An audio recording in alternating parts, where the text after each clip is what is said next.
आज जो जानकारी मैं आप सभी के साथ शेयर कर रही हूँ, ये जानकारी लॉ ऑफ वन बुक से ली गई है, जिसमें 6 डायमेंशन के निवासी, सूर्य प्लैनेट के निवासी रा के द्वारा ये जानकारी कालरा के माध्यम से हमारे साथ शेयर की गई है। सामने स्क्रीन पर आप कालरा और डैनी की फोटोज भी देख सकते हैं। जैसे हिंदू धर्म में ये कहा जाता है ना कि कण कण में भगवान है, हर जीव में परमात्मा का रूप है, हर जीव से प्रेम करो। ये हमें बचपन से सिखाया जाता है और साथ ही हमें ये भी बताया जाता है कि आपकी जो किस्मत है वो आप ही के द्वारा रची गई है।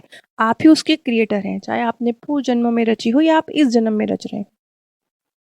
ये जो नियम हमें सिखाए गए हैं, ये जो हमारे अंदर संस्कार हैं, इसी चीज़ को जो ये लॉ ऑफ वन का ज्ञान है, थोड़ी अलग भाषा में, थोड़े अलग तरीके से, लेकिन इसी जानकारी को लॉ ऑफ वन का ज्ञान भी देता है। यहाँ पर भी यही बताया गया है कि कण कण में भगवान है। जैसे हिंदू धर्म में कहा जाता है कि हर चीज में परमात्मा का रूप है, हर चीज जीवित है, लेकिन उसकी चेतना के स्तर को हम पहचान नहीं पा रहे क्योंकि वो हमारी तरह नहीं है। उसकी चेतना का स्तर अलग है, लेकिन हर चीज जीवित है, हर चीज में परमात्मा का अंश है।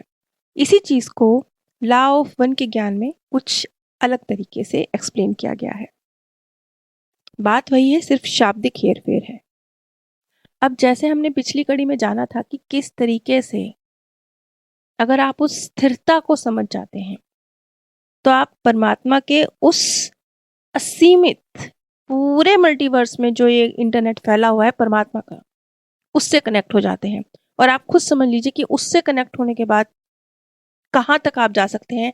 जब आपको ये दुनियावी इंटरनेट इतना कुछ दे सकता है तो वो परमात्मा का इंटरनेट क्या क्या दे सकता होगा। जैसे कहते हैं ना कि ये दुनिया माया जाल है, माया है, हकीकत कुछ नहीं है, ये बात कही जाती है। ऐसे ही परमात्मा ने ये जो दुनिया, मल्टीवर्स, यूनिवर्स क्रिएट किया, इसका उन्होंने एक होलोग्राम बनाया।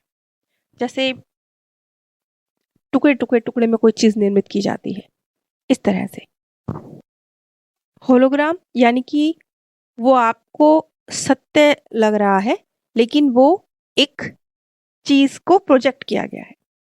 आप जो कुछ भी देख पा रहे हैं, चाहे वो पत्थर हो, चट्टान हो, पानी हो, लकड़ी हो, मिट्टी हो, ये सब सब परमात्मा ने अपनी रोशनी को, अपने प्रेम की शक्ति को, अपनी रोशनी को जब एक स्थान पर फोकस किया तो उससे एक चीज निर्मित हुई। वो जो चीज निर्मित हुई, अब आप उसे कुछ भी कह लीजिए, उसे कह लीजिए कि वो एक लकड़ी के फॉर्म में कुछ कुछ पेड़ पौधे निर्मित हुए, या जल निर्मित हुआ, या पृथ्वी निर्मित हुई, कुछ भी आप कह दीजिए। तो ये निर्मित कैसे हुए? ये परमात्मा ने अपनी प्रेम और अपनी जो रोशनी की ऊर्जा है, प्रेम की शक्ति है, उसे जहां जहां फोकस किया, जिस जिस रूप में किया, अलग कलर, अलग उसकी प्रकृति, अलग उसका रूप, अलग उसकी शक्ल सूरत, इस तरीके से अलग अलग चीजें निर्मित होती चली गई। ये पूरा मल्टीवर्स ही ऐसे बना। ये पूरी पृथ्वी हमारी जिसमें हम रह रहे हैं, अब हम अपने छोटे स्तर पर से अपना पृथ्वी का सोचें तो वो भी ऐसे बनी। और यही कारण है कि कण कण में ईश्वर है, क्योंकि हर चीज तो आज चाहे जिस मर्जी फॉर्म में आपको लग रही हो, आपको समझना आ रहा हो, लेकिन बनी तो वो परमात्मा की प्रेम और रोशनी से है। उसकी जड़ मूल तो वही है ना।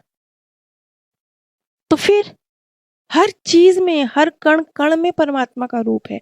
और वैसे भी जब हर चीज एक अलग स्तर पर जीवित है, हम साइंटिफिक भाषा में हम कह देते हैं कि ये चीज निर्जीव है, लेकिन जहाँ जब ये ज्ञान हम ले रहे हैं रा के द्वारा, जो हमें नॉलेज मिली है कि, और इससे पहले भी जो डॉक्टर न्यूटन के द्वारा भी नॉलेज मिली, उसमें भी हमने देखा कि चीजें अलग अलग चेतना के स्तर पर जीवित हैं।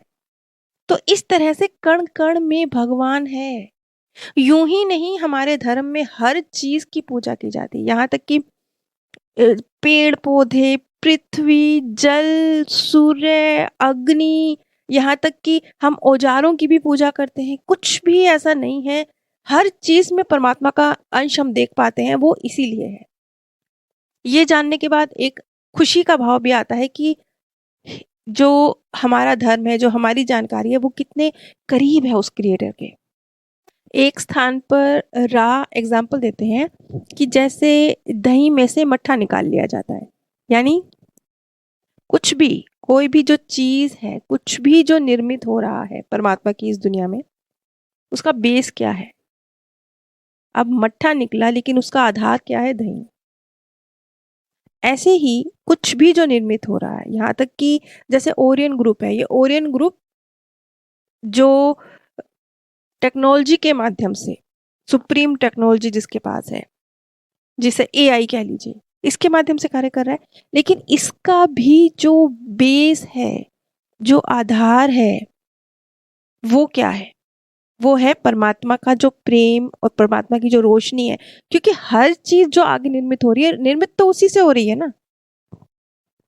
ओरियन ग्रुप भी नेगेटिव वे में कार्य कर रहा है, लेकिन वो भी तो परमात्मा की रोशनी को, शक्ति को, प्रेम की ताकत को पहचानता है, लेकिन उसका इस्तेमाल गलत तरीके से कर रहा है।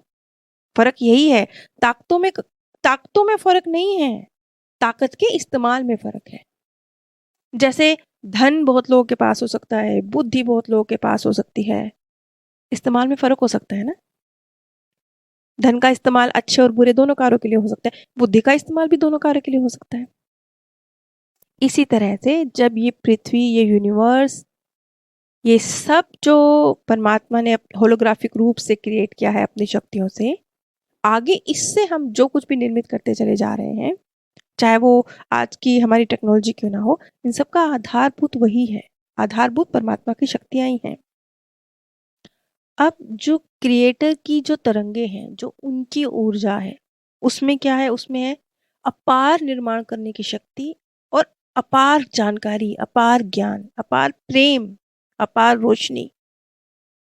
आगे उसी का इस्तेमाल जब गलत तरीके से किया गया, ओरियन ग्रुप के द्वारा टेक्नोलॉजी किया के माध्यम से किया गया, तो वो किया तो देखने में तो सकारात्मक है, लेकिन जब उसका इस्तेमाल गलत तरीके से किया गया, तो ओरियन ग्रुप के द्वारा लोगों के माइंड पर काबू किया गया।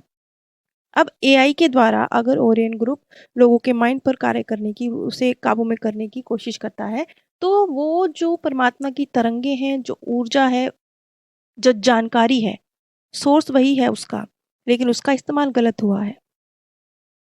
और इसीलिए रा ने एक बात और कही है, जो शायद मैं पिछली वीडियोस में भी कही थी, कि यहाँ आप जो भी चीज़, जो भी, चाहे वो पेड़ पौधे स्थिरता का अनुभव ले रहे हों, चाहे हम जिंदगी का अनुभव ले रहे हों, चाहे जीव जंतु, जानवर, कीड़ी मकोड़े, कुछ भी अपनी जिंदगी का अनुभव ले रहे हों, वो सब एक्सपीरियंस, चाहे ये पृथ्वी अपना एक अनुभव से गुजर रही है, सारे के सारे एक्सपीरियंस परमात्मा फील कर रहे हैं, वो परमात्मा के एक्सपीरियंस बन रहे हैं।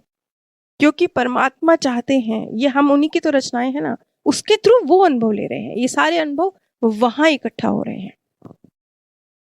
आप सभी पर परमात्म सौंदर्य, प्रेम और आनंद सदैव बरसता रहे।